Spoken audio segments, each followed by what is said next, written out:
ஆமா. என்னைய தேடுற? இருந்த விஷயம் காணாம போச்சு. 10 நாளுக்கு முன்னால ஒரு பொண்ணை பார்த்தேன். வயிறு சும்மா இவ்வளவு தூரத்துக்கு பெலூன் மாதிரி பெருசா இருந்துச்சு. அதே பொண்ணு நேத்து பார்த்தேன்.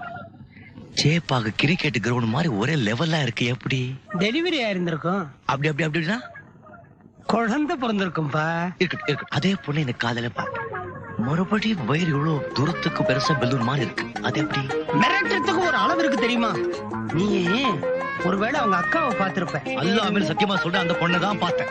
ஐயோ, நீ சொல்றபடி நடக்கிறதுக்கு வாய்ப்பே இல்லப்பா. அப்படியே நடந்திருந்தாலும் உலகத்துல ஒரு பிரளயமே வந்த மாதிரி. கண்ணாலே பாத்தேங்கிற. ஒண்ணு பண்ணு, நீ அந்த பொண்ணை கூட்டிட்டு வா. 10 நாளைக்குள்ள 2 தடவை வயிறு வீங்கி 2 பிள்ளைய பெத்த பொண்ணுன்னு சொல்லி எக்ஸிபிஷன் நடத்தி பணத்தை வசூல் பண்ணுவோம். இதே கதவை சாத்தி கேட்டான். ரொம்ப போச்சு. நம்ம பேச்சு யாரும் நம்ப மாட்டேங்கிறாங்களே.